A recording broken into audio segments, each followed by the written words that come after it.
warahmatullahi wabarakatuh. Salam teman, salam dari Masika Ngalap Barokah. Hari ini, Kamis, tanggal 24 Agustus 2023, Masika berada di Makom Ki Gede Tuk. Ikuti perjalanan Masika dalam menelusuri dan membuka wawasan sejarah.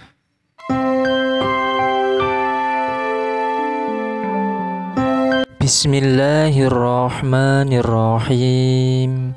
Allahumma sholli wa sallim wa barik ala sayyidina Muhammad.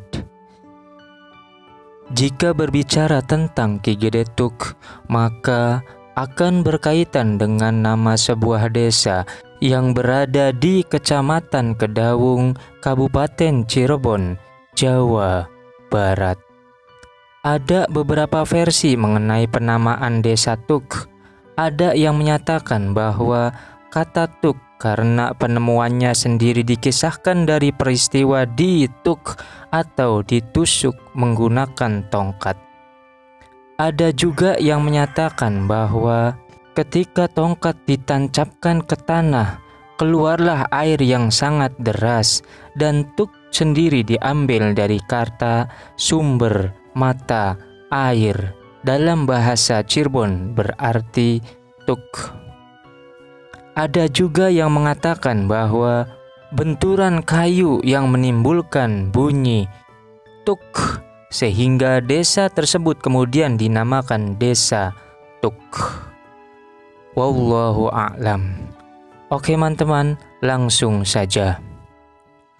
Menurut legenda yang berkembang, dikait-kaitkan dengan titah Sultan Mertawijaya atau Sultan Sepuh I kepada seseorang yang bernama Mancur Jaya. Konon, di masa pemerintahan Sultan Sepuh pada tahun 1678 sampai 1697 Masehi, Cirebon dilanda kekurangan air. Banyak sumur-sumur penduduk yang mengering. Sementara di sisi lain kebutuhan akan air begitu mendesak. Oleh karena itu Sultan Sepuh I memerintahkan abdinya yang bernama Mancur Jaya untuk mencari sumber air agar rakyat yang kesulitan segera dapat ditolong. Perintah Sultan Sepuh I segera dilaksanakan oleh Mancur Jaya. Akan tetapi, sumber-sumber air di sekitar keraton maupun di pusat kota Cirebon memang sedang minim sehingga tidak bisa memenuhi keinginan sultannya. Oleh karena itu, Mancur Jaya menyusuri satu demi satu daerah di sekitar pinggiran pusat pemerintahan Cirebon yang masih memiliki sumber air yang melimpah. Sampailah Mancur Jaya pada suatu daerah yang kala itu masih terdapat pohon yang sangat besar. Mulanya ia berteduh di pohon tersebut. Akan tetapi selepas ia amat-amati, ternyata di bawah celah-celah akar pohon ada genangan air sepertinya keluar dari mata air.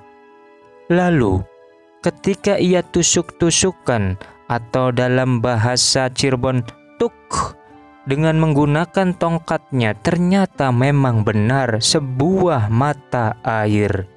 Sehingga ia merasa senang dan akhirnya melakukan penggalian guna mengeluarkan kandungan air yang terdapat pada mata air tersebut. Mulai selepas itu, Mancur Jaya membuat sebuah balong atau kolam penampungan air di sekitar mata air yang ditemukan. Airnya terus-terusan keluar dengan deras sehingga mampu memenuhi kebutuhan rakyat Cirebon yang kala itu sedang dilanda kekurangan air. Atas peristiwa tersebut, balong penampungan mata air yang ditemukan dinamai dengan Tuk karena penemuannya sendiri dikisahkan dari peristiwa dituk atau ditusuk menggunakan tongkat. Selain itu, wilayah yang terdapat balong Tuknya juga kemudian dinamakan Tuk. Di kemudian hari, Ketika wilayah itu sudah banyak dihuni orang, dibangunlah sebuah desa yang juga dinamai Desa Tuk. Dalam versi lain menyebutkan bahwa saat wilayah Cirebon dilanda kekeringan yang sangat hebat yang hampir melanda seluruh wilayah Cirebon, Pangeran Matang Ngajimat, Pangeran Jakatawa, dan Pangeran Mancurjaya yang membahas kekeringan yang melanda Cirebon, ketiganya akhirnya sepakat untuk mencari sumber mata air. Sambil mencari sumber mata air tersebut, ketiga pangeran itu pun terus menyebarkan ajaran agama Islam ke seluruh pelosok Cirebon.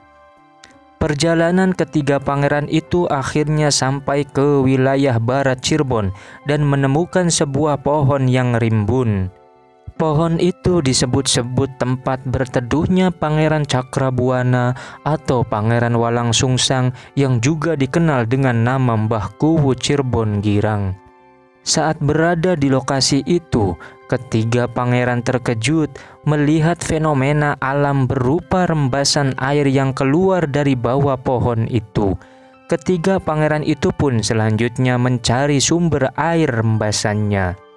Namun tak juga ditemukan.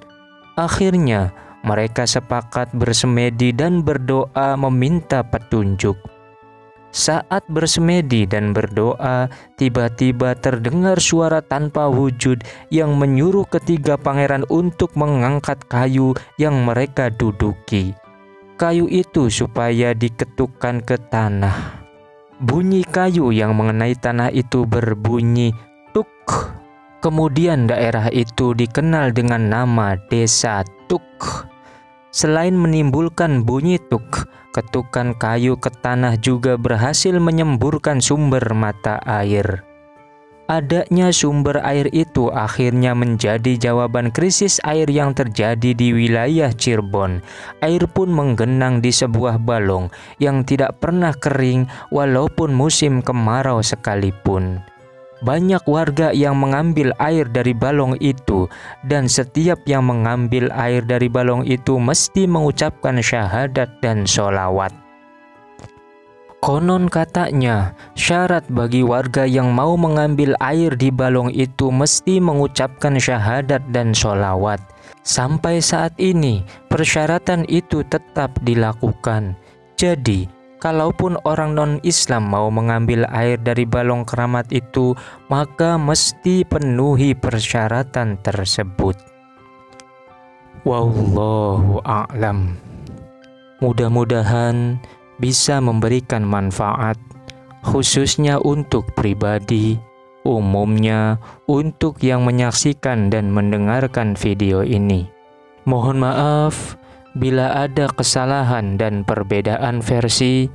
Wassalamualaikum warahmatullahi wabarakatuh.